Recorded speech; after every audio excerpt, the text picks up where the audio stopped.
What's happening, everyone, and welcome to Internet Dads. We have a very special episode in store because Spencer is on holiday. He's sunning himself in the glorious Mediterranean, and therefore we had to find a replacement.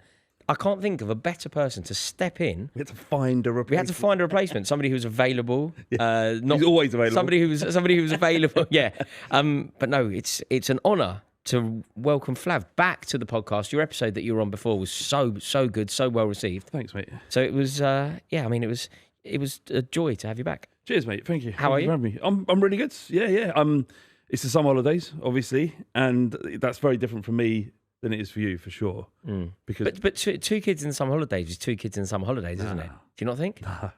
You wait, it's so good. Is it? Yeah, it's like we have a summer holiday. Oh, do you? Mate, they do what they want. They're not interested. Right. They don't want. They're interested if there's a possible holiday on the cards. See, see, this is very interesting because obviously my two children are kind of in the trenches. I'm in the trenches with them. Obviously, I've got a newborn baby. Well. Of course, I've got a newborn baby and a 6-year-old. So it's demanding. You're kind of coming out the other end of this. 100%. And in every aspect of our life as well. Really? And it is like, so a lot of people, there's a couple of things. It's kind of bittersweet. I saw something the other day about a dad talking about when your boy and I'm not going to get emotional now, but I did get quite emotional when I saw it. That there is this moment where you see the switch and you feel the switch between when they're a kid and you're in the trenches to suddenly they've gone over the top. Yeah. Do you know what? There's a poem. There's a poem that I read, a very poignant poem about exactly that. And it says that the happiest day in a child's life is also the saddest day in a child's life when they first beat their dad at tennis. And they kind of realise that there's a shift in power, there's a shift in, like it's symbolic, isn't it? Yeah. And that, yeah. And you should never let them win. Also, I think Clementine would beat me at tennis now, to be totally frank with you. But in terms of like the symbolism, the dad will teach the kid how to play, be better than the kid. And one day, the kid becomes more powerful, serves faster, is stronger. Yeah. And that's a glorious day for the kid because the kid suddenly goes, wow, I've won. Yeah. But there's also a realisation where the kid goes, am I now more... Who am I counting on if I'm more powerful? Right. So there's also, we're kind of moving around all over the place here a little bit, but there's also this moment where you realise your parents are fallible and your dad's not Superman and your mum... Can I just remind you, Flav, but also be careful, mate. My kid's listening to this. My kid, just so everyone knows, we are in the middle of the summer holidays, and just to emphasise the trenches part of this, Clementine is here in the room, sort of overseeing this podcast like an executive producer. I've never been more nervous. I know, I feel on the spot. But just so you remember, Clementine, your dad is Superman. Yes, she is. You're Supergirl. Okay. You're Supergirl. And I'm Stinky Boy. Okay, Yeah, great. See what I mean? You know, our mutual friend James Alcott, his son calls me Uncle Pooh. Okay, so you take that. Better than just being ignored. Yeah, at least it's kind of prefixed with respect. Yeah, but that process of that process of that relationship changing also means in the summer holiday you got loads of free time. Like it's mate. I mean, most of my free time's now used up for work, but I don't have to. Yeah, you don't. You just, it gets to a point where they just want to be on their own or with their friends. My boy's out on his bike. My daughter's with her mates, planning parties and stuff like that, and we're just literally just sitting there doing nothing in the evening. I'm so envious. Do you know the feeling? Do you know when people sometimes talk and they talk about being bored, boredom? Do you know I haven't felt boredom, but I crave it. You know, I haven't been able to be bored because there's always something to do. There's always someone demanding my time, and generally that person is my daughter. Yeah, which is amazing. Absolutely. Yeah. I wouldn't swap it. But you know, I think sometimes people need stimulation, don't they? Like, you know, they get on a train and they like have downloaded something to watch. You know, like for example, when we do the overlap together, and I get the train to Manchester. Yeah, I'm more than happy to get on there with nothing, and I just sit there like this. And I just look out the window. Everyone thinks you're really weird as well because you're like, everyone's glued to their... You know when you don't look at your phone? Like, I lost my phone recently as well. When you don't have one and you just get on the train and sit there, people are like... Yeah, I found myself gazing out the windows sometimes, just not doing anything. Just enjoy it. But no, apparently it's a thing, you know. I am emblematic of an issue that is now being discussed quite a lot. The parents are feeling burnt out in the summer holidays and there are still weeks to go. Like, I read an article about that people are now... This is, I think, the very sweet spot when you think about where we are in August, when you've done a lot, you've possibly been on your family holiday, you've exhausted all of the things that you're going to do, you've done the Legoland trip, and you've basically done everything. And now they're still here. Mate, when we were kids, I don't want to do this. No, I know. Do you you're remember right. we were kids, right? You're Not at Clementine's age, but No, a bit older. A touch older. We were just sent off to Mate, holiday camp. do you know what I used to get? Not like an expensive one. No. Like the Sobel Centre in Holloway Road. I used to do Wilson Sports Centre. Wilson Sports Centre, King Eddie's. Yeah, I used to do that, and I used to go with £3. And that was enough for me to go in with 2 and get chips and cheese on the way home. Chips and cheese? Chips and cheese, yeah. They used to do a nice... In the sports centre for £1, you'd get like an abundance of chips, and they just like launch a load of melted cheese. Ours was it was called the Sobel Sports I know Centre. the Sobel, Near Arsenal, and we would similarly have some money for a drink, like a can of Rio. Yeah. But then there was just this hall of different activities like football, and it's just like there was about 400 boys in there all playing football or badminton or whatever. No, I know. Well, that was the beauty of those sports centres. But I feel like life. So do you know where else I used to go? Which this is going to make me sound so old, but some people will be able to empathise with this, and this is going to be like totally earth shattering to others. I used to go. It's called North Paddington Boys Club, and it was a boys' club, North Pad. It was in Maida Vale, like North Paddington Boys Club is where we used to go, and it was boys. And basically, on the football pitch, what they would do is they'd have one corner of the football pitch for football, and then everything else would just be there'd be a bouncy castle, roller skate, and you just basically go in there, pay, sort of occupy yourself for about 4 hours. For about 4 hours, and then like play a bit of football after that, and then go home. And that was the summer holidays. Yeah, now it's not. We used like to go that. Lions Boys Club in Hackney. But they just won't. You just can't do that anymore. I mean, firstly, boys' clubs. I don't wouldn't want to exist. send my kids But now that's to the Hackney problem. Lion Boys. That's I wouldn't feel comfortable. Like, I'm really grateful of us living where. I don't think parenting is that anymore, from my understanding of it. I'd love to be wrong on this. I'd love it to still be what we're discussing here. But I imagine that most people listening to this, their experience will be, I used to go out into my estate and play. I used to go to the local boys' club or the equivalent Girl Scout, whatever, and play. Almost in my flats, I just go out and knock for a mate and hope for the best after that. Yeah. I don't really think that's the world anymore, which is sad. Do you think that's because we're getting older and our view of the world is different, or genuinely it's a little bit more aggy than it used to be? Because it was always a little bit. Like we used to play. We used to go and play football in the Harvest Estate, which was next to the Sobel Centre. Loads of lads, and occasionally some stuff would happen. But I just think, but generally, it felt quite a safe environment. Kids are also different now, and this actually brings us on to something else I wanted to discuss with you.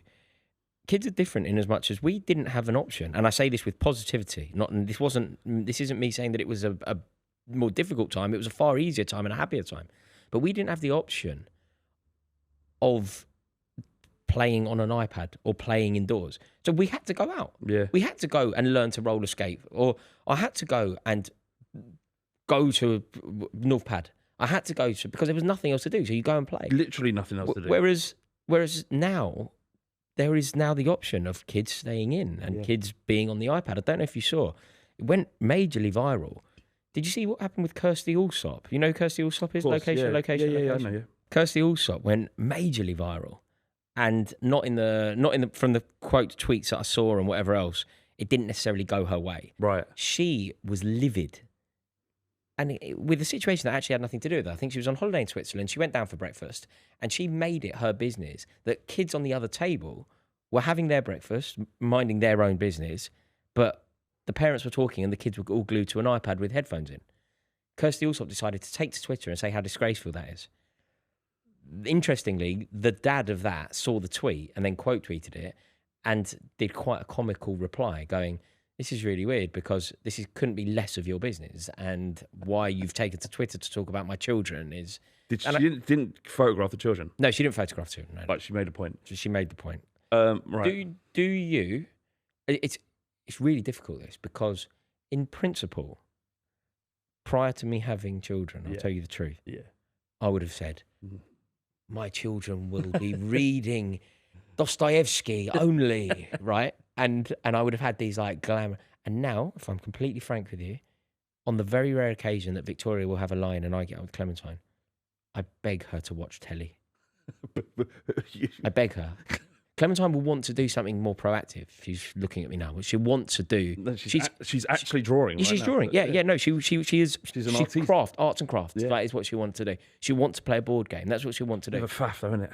I don't ever want. No, I don't ever want to do. So I. What'd you say? I don't know what kids. So what I do is I take her into in the night garden. Is it I put that would be for when she was falling asleep 5 years ago. Right. But what I will do now is put her in front of what I will beg her to do is allow me to have a green tea with a whisper of jasmine and slowly ease into my day. Yeah. And maybe I'll speak to you in an hour when I've had a coffee. What she will make me do is play immediately. But what I'm trying to do is plonk her and probably put on an episode of The Investigators, is the show at the moment. There's a show called Little Lunch, again, that she's very fond of. That's what I will want her to do. I will want her to watch those. So you get some time. So for my yourself. principle here is don't put your kids in front of the telly. Of course. But engage with your children. But the reality, and if I'm totally candid here, I beg her to watch telly, and I've taken to drastic resorts in the past. I've given her my phone. yeah, I can take it. Yeah. No. I mean, look. Do you like TikTok? I wouldn't thrust TikTok in front of a kid No. too soon. I know how damaging it is for me, let alone a young kid. Although both my kids watch it religiously. Do So they? yeah. But What do you think of Kirsty Allsop tweeting it for starters? I guess her currency, like any of these people, is say stuff, have an opinion on stuff. So she's doing her job to that degree, and she knows it's going to be inflammatory. Otherwise, she wouldn't tweet it. So I think you have to be, in order to get enraged by these things, you're a part of the problem, right? Because you're not seeing through the facade of what this is. It's rage baiting, and you're falling for it. But it's very difficult not to get enraged by these things. When our kids are at the table, I would rather them not be on their phones because they're intelligent young people now, as opposed to children who need stimuli. But I think we've all got rules, haven't we? And this family that Kirsty Allsop has effectively decided to target, this family's set of rules doesn't conform to Kirsty Allsop's vision of what their rules should be. Perfect Kirsty Allsop. You know what I Exactly. mean? All this Christmas. Yeah. It's like she's created this vision of a perfect family. Yeah. And one day she's going to get cancelled for something because she's put herself up on that pedestal. Yeah. It isn't going to be. But do you know, like, so for example, on this one particular issue, we kind of align with Kirsty Allsop. This isn't me saying that we're holier than thou. With our children, there is never iPads at the table. That's that's not how we do it. But we do give her an iPad on a train. Yeah. We do give her an iPad. I put her on the front of the telly and beg her to watch it. I've admitted it. It's just at the table we don't do it. Out in public, when you're out in public and you've got kids of a certain age, they're around 6 or 7, boys typically, they don't want to sit still. It's so boring. Yeah. There's nothing more boring for a child than taking them to a restaurant. Have you seen her face now watching us record a podcast? Yeah, no, she's entertaining herself. Is she drawing? What are you drawing? Oh, do you know what? That could easily... What are you drawing? Squishmallows. I look forward to seeing that. She's been drawing monsters and stuff. Have you seen that you can bring some of these monsters to life via AI? So I'm a big fan of AI, and I'm entrenched in it. You're less so, I've heard. So yeah, I have seen these. They are amazing. Yeah, I'm reluctant to commit to AI. However, it's too late. I'm reluctant. You've got to, or you've left behind. I'm reluctant to commit to all modern tech. And then when I commit to it, I think, God, that was great. I should have done this sooner. I think that was like, I've never wanted certain things, right? And then I get that thing. I'm like, wow, I should have committed to this way sooner. I would suggest for your own professional development, committing to AI would be crucial. I haven't developed professionally for a decade, and I don't intend to change that. And that's nonsense. Look at us. Look at us here, sitting here, chatting the breeze. Yeah. But no, I have seen these little drawings that are turned into incredible. Well, they're already incredible. What the kids do. Don't get me wrong. Oh, but they're just made better, aren't they? Clementine, look at this. Guess what Saffron has managed to do? So this morning when you made the monster, Saffron has turned it into a real looking being. Do you want to see it? You can come and speak into this mic. You can come and speak into this microphone. Right. What do you think? Can you see it? Yeah. So your drawing is obviously on the right, and that's what it would look like if it were real. Look at it. Do you rate it? Yeah. Do you prefer your one or do you prefer the AI one? The AI one. No, I think yours is better. Yours is excellent, but I do love that it's come to life. It looks very friendly. It looks very friendly. It could easily exist in the land of like Tombley boos and all that. Don't you reckon? Yeah. Right. Tell me something really interesting. What are we doing today? If you've forgotten again, we're not going. We're actually not going. Because I asked earlier. And you couldn't remember. Oliver. Yeah, See, that's Oliver it. Swift. There we go. Right. They're good, aren't they? Yeah, See, really this good. is a great thing, though. The way that you can use AI, use modern tech to sort of bond and. Well, yeah. You're adding to you're involved because generally the artwork goes on the fridge until it falls off, and then you quietly put it in the bin. Well, I do. No, you don't. I do. No, you don't. I save every single one of them. Yeah, and so it's she's looking. I do. I bet he does. But this is something else, isn't it? Like, this is very cool, very nice. Do you know what I found the other day? Well, in fact, my ex-girlfriend sent me it because I left it at my old house when we used to live together many years ago. It was a book of cartoons that I'd drawn of monsters just like that when I was 8 years old. Really? They were awful. Were they? It was so bad. Were they? You know, sometimes you can get an insight into someone's character. Were they quite dark? A little bit. Quite. There was, yeah. Did you look like a troubled kid? I mean, there was sharks eating people and stuff like that. Yeah. So maybe. Yeah. They should look into that for sure. Did you know there was a period with Clementine fairly recently where at bedtime, the bedtime routine consisted of her watching Shark Attacks? Shark attacks. Shark Attacks, yeah. Now we're I was talking. like, this is getting a bit worrying. What, I mean, no. I mean, yeah. Oh, is that what happened? Yeah, that's. I didn't know that. Like, I mean, I She had a wouldn't. nightmare. There is some grim stuff out there, Mm. Rory. I think you should probably look at that. See, but this is like I say, I take shortcuts. I just don't take them at the dinner table. Yeah. But when I'm putting her to bed, it's very rare. It will always be Victoria. But on the odd occasion, the 95% time it's Victoria, the 5% is me. When it's me, I just take any shortcut I can. What, at bedtime? Yeah, and in parenting, Just generally. Generally. So at And- bedtime, I go to bed, and she goes, "No." I go, "What about if I show you a shark attack?" She go, "All right." And so I go, "Okay, I'll show you a shark attack." Mate, you would have been a great parent to me. That's exactly what I'd want to see. Mate, I used to sit in the libraries and just read books about sharks when I was Clementine's age. Yeah. No. The answer will be no now. Also, mate, a bit of decorum and professionalism here. We're recording. I need silence enfants. Thank you. But yeah, that is certainly something that I will bear in mind. But it's just an example. And I think I'm obviously being massively honest here. But how common do you think that is? Just people taking any shortcut? I think the novelty of being a parent wears off pretty quickly, doesn't it? And so you've got to make your life easier as easy as Because possible. also it is relentless. Like, Yeah. you know, if Clementine had her way, do you know what my morning routine would look like? I'd probably be downstairs by 5:30. I would have played a game of Barbie Dream House. I would have played a game of Monopoly. I would have played some sort of like arts and craft game, and I would probably be in the garden watching a hula hoop, all by 6:00. That's what it would look like that's if the I dream. gave her. Look, can I just give you a view into the future? Yeah. What my mornings look Yeah, like tell me. is I have to wake them up at some stage, otherwise they don't get up.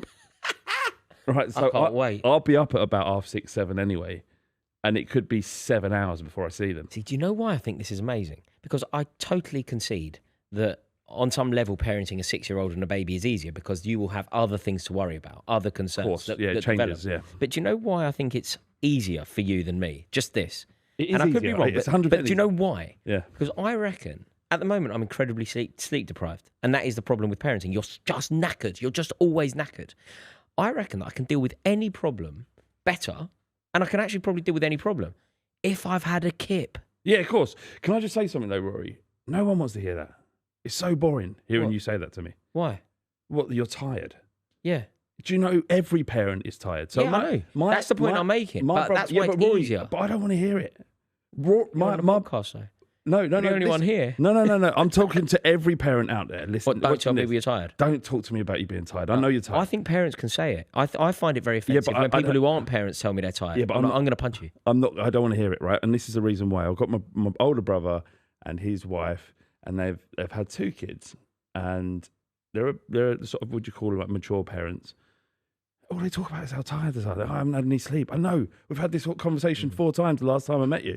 Yeah. Let's not talk about you having no sleep. Let's base everything on the assumption that you've not slept. Yeah, that's fair. And then have conversations past that. That's fair. That is completely fair. Yeah. Because How many times have you said you're sleep deprived on this podcast? maybe once a nap. Yeah. Maybe once a nap. Yeah. No one wants to hear anymore. Really. No, but I think it's fair enough. I think when you're in the parenting circle, you're allowed to do that. You're allowed to talk about Yeah. your lunatic kids. You're allowed to talk about how fatigued you are. You're allowed to talk about all of the pitfalls of parenting, basically. My brother Ryan doesn't talk about it. He just literally falls asleep in front of me. Everywhere. Yeah, I love people that do that. We went for a pint. Yeah. Just everywhere, just asleep. Like, mate, are you all right? Like, what we took the kids for a swimming. These kids swimming, and then we went for a pint afterwards. He literally dozed off in front of me, and a little lull in the conversation. He just went, ah. Yeah. I went, "You're right, Ryan." I went, "Yep." Yeah, I know. Do you know what? My brother-in-law has just had a baby. Yeah. And they're very much in the like, it's a lovely little baby, but he's hard work. My brother-in-law kept doing that. I'd be talking to him. He's a Leeds fan, right? And we talk about football a lot. Yeah. And he wants to talk about Leeds. Like, he likes talking about it. Every time I'd speak to him, he'd be like, he's asleep. I'm like, William, mate, you're going to have to, at some point, you're going to have to have a coffee or whatever, because this is ridiculous. Yeah. Because yeah. they're up all night. It's a Do nightmare. you know what? That must be frustrating for me to say that to you, Rory, is because I obviously missed that part because they're my stepchildren, or you know. So I missed all of that. I was never really in the trenches. No, you just got the glamour. I think I got most of the good stuff when the kids are sent. Although, do you know what you just said there? You step parents. Like, I just see that because I obviously had a stepdad, but I just saw him as the fatherly figure. Do you know? Yeah, in the yeah. way that you do. So I don't even sort of refer to it as step parenting. I just see you as a father, Fluff. Do you know what I mean? I don't see you as a father. I see you as being a father. Yeah, You're not a paternal. I don't see you in a paternal way. No, good. That would be weird. But the term that you use there, step parenting. Yeah. I don't know if you've seen, but Nick Cannon is livid with the term. Well, it's co-parenting, and He don't like that either. No. I don't know what he does. I don't know what he does like. I know what he doesn't. Tell you what he does like, 'cause he's got 9 kids, so we know what he likes. He loves it. Yeah, absolutely. With 6 different Very women. generous. So he likes a variation. Very generous with his seed. Yeah, I mean, I guess it's aspirational in some degree, isn't it? It's what we all 9 children. know, but that much action. How much? Do you know what? Do you I think don't that- think I would. No. He's not 9. He's had 12 children. Oh, right. Well, there you go. 12 children, and he's only 44. At any point, do you think Every maybe 2 years of his life. Does he ever think, like, at any point, maybe contraception might be an option? No, he's a real bad man. Have you seen that clip? Yeah. That's my favourite. I watch it all the Have you time. seen the bit where they try to get him? He's got to name every one of his kids, and he can't do it. No, You've not seen that one, no? no. And now we're getting advice off of Nick Cannon. Can't even remember. Do you know the two of one of their kids' names is called Powerful, and I don't want to shame anybody. You call your kid what No, you can't. No, Powerful is a mental name. No, Isn't you it? can't call your kid powerful. Like, there are rules to the game. What is it? There's Powerful, and there's also another one. There's another one also. Have you got a list there? It's Powerful, but there's one that's also Legendary. You can't call your You kid. can't call your kid Legend. You can't call your kid The legendary. kid will never live up to it. No. He's waking up every morning going, "My name's Legendary." Or for what? Can I just ask you a quick question? Who's Nick Cannon? He's like a sort of mediocre rapper, and he hosted Wild 'N Out. Right. He's He's got children with Mariah Carey. Right. Yeah, he was kind of like an Welcome to. unserious. His twins are called Moroccan and Monroe. Monroe isn't the. Is it a boy, Monroe? Monroe's not the worst name. Moroccan is Listen to mental. I've actually got these names. Golden Cannon. You can't call Golden Cannon. You can't. That's unacceptable. Powerful Cannon. Obviously not. Zion. Oh, I like that. Zion's been used a lot. I've heard it before. Yeah, I went to school with a kid called Zion. Yeah. Zillion. Okay. Zen. All right. Sort of. Legendary. Just doesn't make sense. Grammatically, it's all wrong. Yeah. What's your name? Legendary. It's not. No. That's describing something. Yeah. It's not even a. No. Yeah. It's like. It's not. It doesn't make any sense saying it out loud. What was he thinking? Do you know what? I'm going to call this one Legendary. No, it's ridiculous. It's basically what I think. You know, if I actually allowed Clementine to have named. Yeah. I think Clementine might have called her little sister something along those lines. Yeah. It's the kind of name that you think we should have called Pandora Clementine. Clementine 2. Clementine 2 is a better Clementine name. It's a better name than Legendary. Powerful. And Powerful. Onyx. I don't know if I'm saying that right. Onyx. Yeah, I've heard that before, but again, it's out there a little. Rise, Beautiful, and Halo. This is it. I mean, I'm a little bit worried about you kind of setting the bar really high for a child who doesn't even know it exists. The thing, calling your child Moroccan. It doesn't, again, grammatically doesn't make sense. Like, that's the name of someone who comes from Morocco. Yeah. it's Welsh.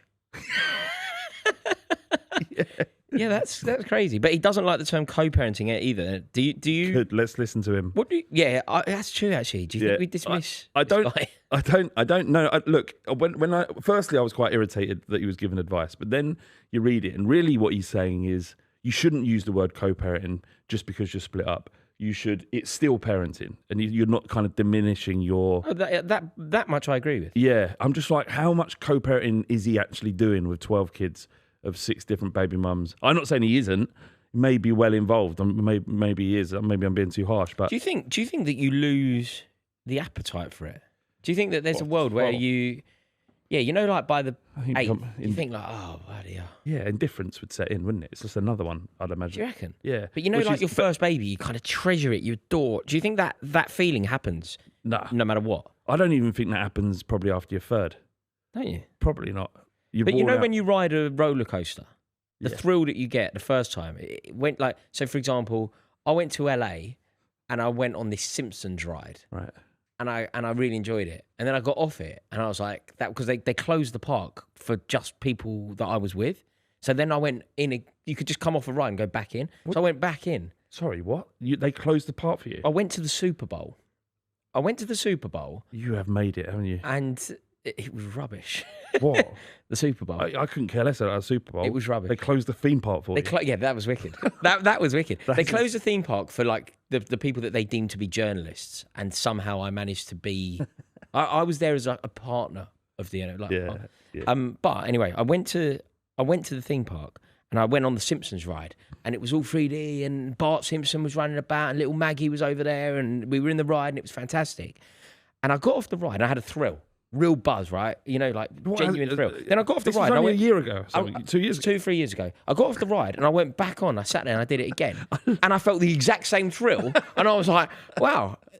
It didn't dissipate. The fact that I knew what was coming, the fact that I knew that Maggie would be saved in the end by us in the car. Yeah. It didn't change the thrill. You loved it? I loved it equally. What about the 8th time? I only did it twice. Right. And then that's enough for But you? I felt exactly the same exhilaration. And then after you've done it twice, is there a world where you think, I'm never going on that ride again because just in case?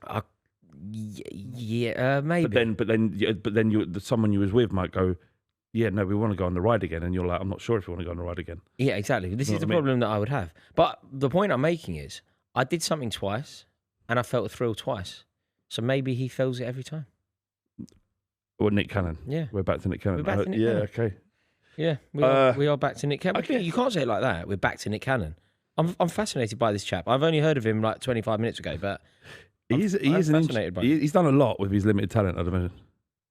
Is that I hard? have a lot of respect for men like that. I have a lot of respect for men like that. Same. He's suddenly become one of them. We should get his photo up. No, anyway, I have nothing but respect for that. Are you aware of Kylie Kelsey? Do you know who that is? Rings a bell. Mate, you're not very like hip, are you? I mean, about This is very much people in glass houses. I yeah, can yeah, see. about as hip as Yeah. you are. Yeah, Yeah, we are not. That the show's called Internet Dads. Like, how hip can we be? That's true. I'm now going to tell you a little bit about my second favourite podcast that I listen to. My first favourite being Internet Dads. Of course. My second favourite being Kylie Kelsey. who is Kylie Kelsey. I know she is. She's Taylor Swift's Of course, sister-in-law. yeah. She has a new podcast out, and I'm a I huge know- fan of it. Oh, wow, tell me about it. It's called whatever she's called it, which I don't know. But what she's spoken about is something that is quite interesting. You know the expression "f around and find out." I call it FAFO, Right. right? You've come up with that. I've come up with that. Right. So, and in FAFO, what you do is it's a style that you can adopt with regards to parenting. Yeah. So in this style of parenting, FAFO, what you do is you just allow your child to make the mistake, and you let them reap the rewards and repercussions of that mistake. And hopefully, once they've made that mistake, they will never make that mistake again. So, for example, if I were to say to Clementine, don't sprint down the escalator at Highbury and Islington Station, because if you were to fall, it would really hurt. Really hurt. She sprints anyway. What I do is save her life, because that's what I do as her protector. In FAFO, what I would do is allow her to sprint, Let him go. fall, and then she would learn, don't run down the escalator at Highbury and Islington. Although we were late, so I was kind of encouraging her to run. Right. I don't know if that's the best example. Like, I think you should stop your kid the first time from running down an escalator, because the consequences are so significant that it's not just a lesson you're learning. You might lose a limb. Do you think that there's any gravity to the theory FAFO with regards to parenting? 100%. Yeah. And it's different for different kids as well. Like I found that the eldest would have learns quite quickly, whereas the youngest doesn't really care about learning the lesson and will just do it again and until eventually gets bored of that and moves on to the next thing. So it doesn't always work. Yeah. It's interesting. Like what we used to do in terms of a kid when the boy was younger is he wouldn't care about hurting himself. He wouldn't care about getting in trouble. He wasn't bothered about the consequences, which makes it really difficult. Whereas the oldest one was, and very, very aware of what the repercussions of her actions, and was afraid of those. Yeah. The second child wasn't. So it's difficult, isn't it? Because with one, so I've seen examples of Clementine being far too confident, far too over enthused, and potentially could injure herself. So in those examples, when I see her doing that, I try and calm her down. I say, slow down, take it easy, think about it. But in other examples, when she's been very cautious, we have to kind of say, be a little bit more assertive. Yeah, be a little bit more assertive. So initially, for example, like she's a fantastic swimmer now, but she was very respectful of the power of the water at one point. So I had to say, look, come on, get in, you're going to be fine. So I was sort of encouraging it. But other things, you have to say. Like, yeah, and do you know what? As you get older, it's important, right? Because that FAFO idea, it can be a real kind of lifesaver getting older. You've got some parents that are kind of helicopter parents, right? And the kid takes up a little bit of pace and they're hovering around it in case it bumps its head or falls over. Doesn't give it any learning when it goes out into the world and has to fend for itself and make decisions that impact its own out. I've done it on a very mild way, like this FAFO thing. I've done it. Like, we live and we back onto a park. When we've walked over the park, I've said to Clementine in the past, put a jacket on. She'll go, I don't want to wear a jacket. I go, okay, fine. And then we get over there and she's freezing and I go, aha. Or the rain comes in and she gets soaked and I put on my waterproof. And I go, aha. There is a lesson. There is a moral to that story. I'm wet and cold now. Yeah, you're wet and cold now. Listen to me next and time. I'm so warm. That's a great example. I would let that happen. Right. So what we would have with the kid would go, I'm fine. Yeah, but you're wet and cold. Yeah. No, you ain't. Yeah. I'm absolutely fine. Yeah. No, they won't admit it, but they might learn from it. Yeah. He never did. He would just be like, and then so now it says he's got older, right? So I'm not doing my homework. All right. He's never ever been like that or rude. He's a very good kid, young man now, super polite, right? But just hates school and doesn't want to do his homework, right? So, and now you're at an age where it's on you. You don't want to do your homework. Yeah. You know the consequence. Detention. Do you know how many lunchtime detentions he's done in a row? Because he will not do his homework. Well, he just almost does the detention, like kind of factors in the detention to his working day now. It's like worth it. This is part of my day. Yeah. Sometimes I feel like that with parking fines. Fines, right. I just like, yeah, part of my day, man. I've got to park somewhere. I can't drive around anymore. In a way, and I hope he never sees this, I kind of admire it, right? Because he just made a decision. I don't want to do the homework. When I'm at home, I want to play computer. I want to relax. I hate school. Yeah. I've got to do it for 6 hours. And he would rather do the detention than do the work. The school, because he sees that as part of his school day. Yeah. And I'm like, Will, if you just do the homework. Yeah. And they're not allowed to do their homework in detention. Like, it's a part of the rule. Yeah, of course not. No, but it would be helpful because he'd still be doing the work. Anyway, and I've just, and you look at him and he's like, it's the same sort of energy before. He's like, I'm not bothered about the consequence here. Yeah. So the way we got to him when we was a kid, it doesn't work so much now. And now he's older because he's sort of wised up to the trick. But the trick was, if you don't do this, then both you and your sister are going to receive the punishment. Oh, collective. Yeah. Yeah. And because he's such a nice... Collective responsibility. Yeah. It's like being in Parliament. Wrong, bless her. Yeah. She's like, what? Why am I? Well, and this is the thing, she never even found out about it. It was never punished. Because he would always protect her. Because he would do what he'd need to do so that wouldn't happen. That was his own... But we got that through trial. There's quite a good moral in there as well, though. The fact that he was ready to take a hit himself, but he wouldn't let that go on. He wouldn't care what he wouldn't care about the punishment. So we managed to work out, you've got to do this. Mate, do you know what you've done here? This is like the principle of like gangsters. Because if you can't get them, you threaten a family. When I was this is saying what that, you've I was done. like, should I be saying this out This loud? is what you've done. You've gone, look, you can't get him because he doesn't care. We're going to get your sister. We're going to get your sister. Yeah. And now he's Now he's doing it. He's playing ball. He's doing his homework. He's playing ball. No, he's not doing the homework. No, But, he's doing what he needs to do to avoid trouble there. But I think in principle, everybody would do it on some level because do you know what? There is nothing more annoying than, and I genuinely mean this. Like when I've got friends who are a touch like it, gentle parents, overly protective parents. I find it so frustrating. Yeah, very soft. Yeah. Very, I don't very like annoying. it either. I grew up in quite a hard, not hard, but my dad was strict and he was loud and he raised his voice and we totaled the line. Yeah, I'm far more warm to that. I'm far more receptive to that sort of parenting than this kind of like almost collective parenting where the child has an input and kind of almost Has to say. Well, yeah. I mean, they're allowed. No, not quite that. They're allowed to say. Certainly allowed an opinion. But just the. With the parents, will make the decision. This is what's happening. This is how it's going to be. Yeah. And I find the gentle side of it. But like I say, Do you know what? FAFO is important. So if you choose to not wear a coat, you will. Yeah. I will let you get wet, but I won't do FAFO on sun cream. You will wear sun cream. Can I ask you a question? Because I don't know where you sit on this. And as having two teenage stepkids, we don't have to worry about this. But what bothers me is we have to work around bloody nap times. Just let them sleep whenever they want to sleep. Do they have to go down at 1 o'clock in the No, they have to. Or what? No, that's happens? so important. Or what happens? Or they'll stay up all night. They'll go to bed at 4. Which is also not my problem because we're going out during the day and we can't do anything. No, it's not your problem. Yeah. But I was obsessed. I still am. We still really are regimented around sort of Clementine's bedtime and Pandora's bedtime. We really like that. That routine is basically, if anybody Your ever asked me, lifeblood. like a mutual friend of ours, Spraggy's having a baby. Yeah. I saw him the other night, and he's, Marley's looking fantastic and very, very pregnant. Good. They were talking about any advice. I said 2 things. You've got to buy this particular contraption for the kids to sleep in because it's the only way you can put them down. Yeah. And routine, just when it's the daytime, get them used to napping in the day. So don't make it all dark and whatever. Just routine, and then at bedtime, 7 o'clock or whatever, curtains closed. White noise on, like bed, sleep, long time. Like we're going to bed for the long haul now, and it's basically my only advice on parenting: routine. So I completely disagree with everything you've just said. What about if I want to go down the pub? If you want to go to the pub with you, though. Yeah, and it's nap time. Yeah, I'm gonna have to prioritise nap time, and that is gonna have a detrimental impact. So, although you might enjoy it more because I won't be there.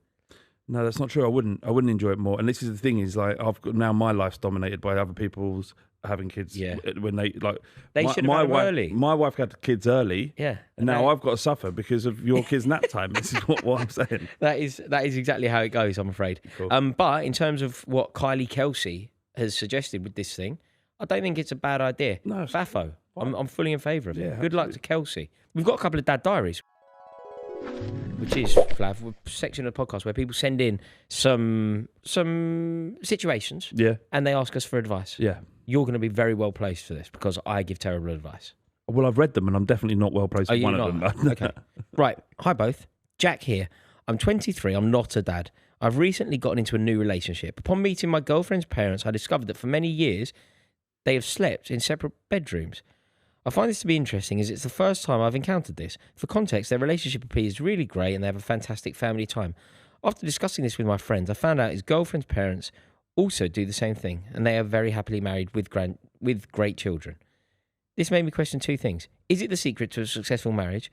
Is this a potential cheat code for better sleep in the infancy stages? Love the podcast. Interesting. Easy. Well, easy. I couldn't imagine not sleeping in the same bed as my wife. As things stand at the moment, Victoria and I are in separate bedrooms because of the baby, though. I've heard this a lot. And I've also heard that when the baby goes, that sometimes it's better that stays. That's what I'm hoping. Really? Yeah. What about Victoria? Is she not? I think she's probably quite happy with that situation as well. I mean, if you think about the benefit, you don't disturb one another. Of course. Like, and at the moment, Pandora she's loud. We call her the seagull. Like she's just found her voice. Like it's really work. Yeah. So I come in from work, my sort of schedule's quite awkward. Yeah. Victoria, with the emphasis on routine, She's probably taken Pandora to bed at 8. Yeah. I'm probably going to go to bed at 11:30 because I will have been at work on TalkSport until 10 or whatever. Still going. I'm going to get in. It's all going to be late. I'm going to get in. I'm going to disturb everybody. Then I'm going to drift off. And at 12:30, Pandora's going to wake up for her first feed. It's right. So it's a mess. Yeah. So I have to be in a different room. Yeah, no, I appreciate that. I appreciate that. And whatever is the right way for any family unit is the correct way, right? Yeah. No one should tell you, like going back to the Kirsty Allsop stuff, it's just mind your own business generally. Yeah. I should never have an opinion on that. Yeah. I'm just saying from like way past your stage, I felt like it's quite important that we share a bed. But I know of lots of couples that do have separate bedrooms. And when you say a key to a long-lasting relationship, often the bloke, it's in jest, but typically the bloke says it's separate bedrooms. Yeah. I guess people need their own space. I think people do. And especially after you become a parent, is that space and time is really important. Yeah. And sometimes the relationship can dominate that time and Especially space if you as well. are the kind of person who really appreciates their own time. Some people really thrive off their own time. They need it, in fact. They find it quite intoxicating. Yeah. I don't. I don't need my own space. I'm not that sort of person. I mean, I need 20 minutes here and there. But what I don't need is like, some people they want to read a book for 3 hours solo. Yeah. I'm not that at all. No. I go on holiday and I talk to the geezer on the sunbed next to me, and then all being well, I'll have a pint with him later that night. Like, I'm quite social. Yeah. But that isn't how everybody is. Depends. Yeah. It's how talkative would you? I don't shut up. I never. No, I know you don't. Yeah. But I've never met your wife, unfortunately. No, she's less. She would definitely appreciate the silence more than me. Yeah. She would definitely appreciate. So my wife is very quiet. Is she? Yeah, and I'm not massively quiet, so we get a lot of downtime in that way. But yeah, I don't want nice. separate beds. I don't think. Yeah, I think you hit the nail on the head though. It's if you want that, do that. Yeah, of course. Yeah. Absolutely. But equally, just to answer that dad diary directly, Jack, I wouldn't worry about your friends' parent situation. None of your business. Yeah, Jack, what's it got to do with you, mate? Yeah. I love the fact he's so interested. Yeah. Don't worry about it, Jack. Yeah. Couldn't be less of your business, mate. Jack, I think maybe that he's kind of what would you call it? Foreshadowing when he might be thinking, well, I don't want to have separate beds from my missus. Yeah, that's the thing. But that's something some you've got to do sort that, out, don't they? They see something and they almost catastrophize a problem that doesn't exist for them. I'm very guilty of that. Right, we've got a couple of questions as well. We'll go with dad question number 1. It says, "What's your personal dad hack that's so good that makes you feel like you're cheating parenting?" So I struggled with this. I work, and the closest I could get to it, and it's actually quite a serious answer, but the closest I could get to it was you're going to be angry or annoyed about a lot of stuff your kids do, the kids do as they get older, right? And it's choosing when to argue about something. Like, so arguments and disagreements are a complete part of growing up, and kids pushing back and figuring out boundaries. It's an important thing, and often as an adult you can see what they're doing, and you let them go, but you will get angry at the state of their room. Yeah, their room being a little bit untidy isn't a big deal, and when the big thing happens, as it inevitably will, you have to. It's then that you go. But picking your battles. Mate, this is so good. You're so right. I've just watched a series. It's very good. It's with John Hamm. It's called Friends and Neighbours or something like that. Have you seen it? No. It's really good. It's very watchable. Really well made. John Hamm's a genius. It's excellent, and it's set in this incredibly affluent part of New York City, like ridiculously affluent part of New York City, where everybody is ridiculous in terms of their wealth. And he makes this really good point, which he doesn't abide by at all, but he's sort of in therapy, and he says something along the lines of, "I've given up on small arguments, no matter what." So whether it's with my children, my kid, I've asked my child to wear socks with her Crocs because she'll get a rub on it. She decides that she won't. Yeah. You give up on the small argument. Someone cuts you up in a line. At a supermarket, someone cuts you up. Someone pushes in front of you. I'm not having a small argument. Somebody pulls out in front of you and they don't indicate, whatever. I'm not having a small argument. The big arguments, I'll go mad. Yeah. But the small arguments, I will totally give up on. And I was like, that is such a good idea. It's a good idea for a number of things. It drains you. Yeah. Having those arguments. Please brush your teeth. Brush your teeth. Yeah. Just brush your teeth. Yeah. Just brush your teeth. And don't tell me that you've brushed your teeth using only your finger. Yeah. Don't tell me that counts. My toothbrush was downstairs and I couldn't carry it up because I have too much in my hands. Right, I went, "Have you brushed your teeth?" She went, "Yeah, I did it with my finger." Yeah. I'm like, help me, please help me, just brush your teeth. Right. So obviously it's important. No, you can't just use. No, you've got to brush your teeth, Clementine. You have to, because otherwise they'll fall out. Why can't I brush with my finger? Because they'll Can't fall brush out. them with your They'll finger. Still fall out. They'll still fall out. See, even Flav agrees. The kids have to brush their teeth. That's really important, right? But you'll get there eventually, just by pushing and nudging. But losing your temper about the state of a room, or they hear that tone and that level of the tone so much that they become used to it. So that when the big thing happens, yeah, absolutely. There's been 2 instances where we've genuinely lost our tempers as a pair, as a combination, like a mum and stepdad, and it was important on those moments that we lost our temper. Yeah. What's not important is losing your temper under minor stuff. Mate, it's so important because also it will need that. chime with the kids. Yeah. So much more if they see you angry all the time. it won't resonate. Whereas if you do it's it also at a horrible environment to grow up in. And I genuinely worry, and I wonder if you'll ever have this worry, but you look back and you analyze your own parenting all the time. Yeah. And you think, have I failed them there? Have I done a good job as a father figure there? And I feel like genuinely through the years I've been a little bit too harsh on the boy. Yeah. I feel like I've been too strict, too harsh, too demanded too much. Do you know, knowing you as I don't know you in that world. I can't comment on that. Yeah. But knowing you as I do, I very much doubt that's true. Knowing you as I do, because I know your propensity for self-introspection, so you're probably going to think that or you're certainly going to analyse it, and then you're a charming, empathetic man. It's very unlikely. Yeah, of course. But of course, this is something you're going to have to... But no, you have to do that, and you have to look back, and you have to be self-critical, because then it's ever-changing parenthood, and the skills you need to be adapting constantly. Yeah. And the more introspective you become on your actions and what you've done previously, the better parent I think you'll become. Yeah. So the fact that he still talks to me and wants me around and we have a good relationship. Also, he's old enough now to have told you, if it were true. You'd have probably had that frank conversation. I think, hopefully, yeah. I have a dad hack of my own. Go on. I genuinely do. And this is only applicable to anyone who is currently single or potentially going to, at some point, have children. It's not use contraceptives, is it? No. All right. It's... The dad hack is make sure that you pick the right wife. Make sure that choice. Like the best dad hack I ever did was marrying Victoria, who has made her entire existence the happiness and furtherance of our children. That's the best. She is a completely doting, devoted, loving mother and wife. And that is the best decision that I could ever make. Absolutely. That is the hack. The best decision I ever made was picking my wife about anything. Yeah. The best decision in my life was finding her. Victoria's keenness. So at the moment, Pandora's weaning. Do you know when you end up... You get them off... Pandora's weaning when you put them on food.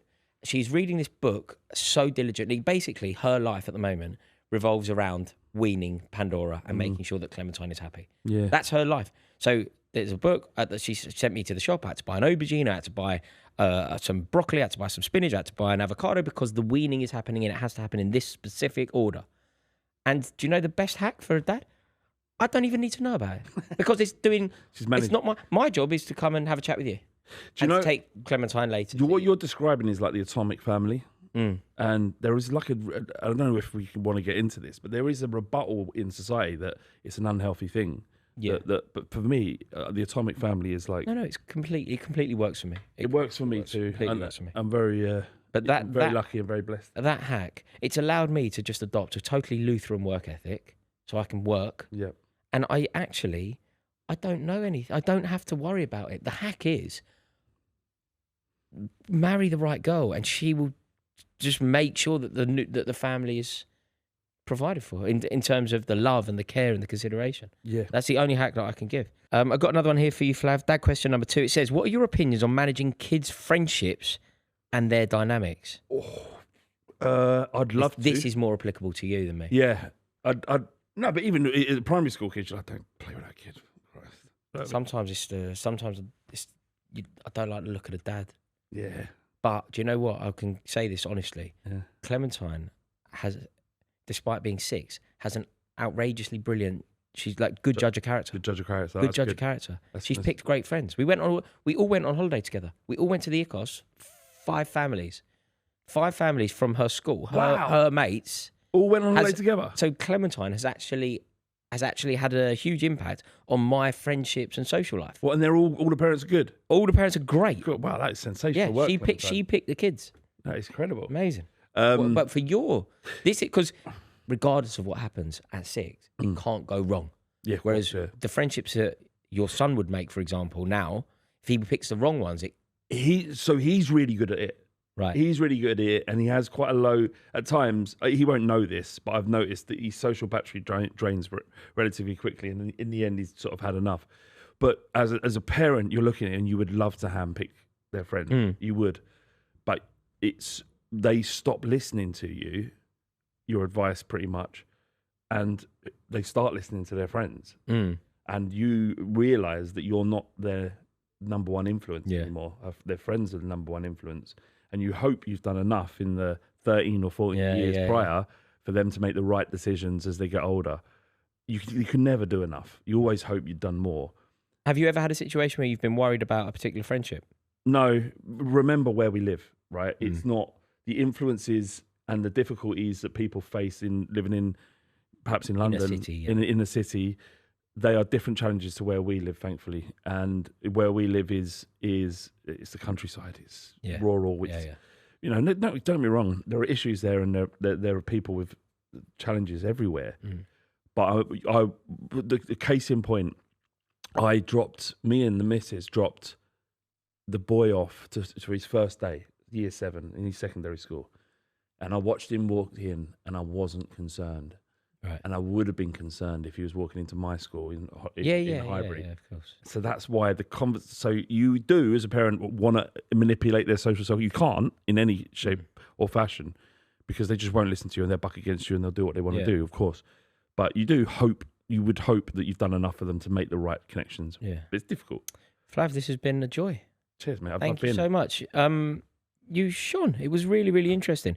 Really do appreciate you coming on as well. It's, anytime. I mean, it was a BTEC Spencer, of course. Obviously. BTEC Spencer. Yeah. But an honour to have you on. No, I'm very grateful. Thank you so much. And thank you so much to everybody who has listened. If you've enjoyed this episode, please do us a massive...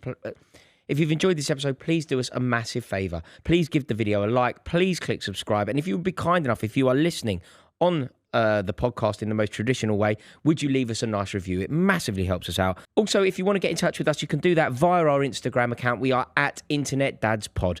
Get in touch on there, and we could be answering your dad dilemmas next week. Thank you so much for watching. Have a great week. Ta-da.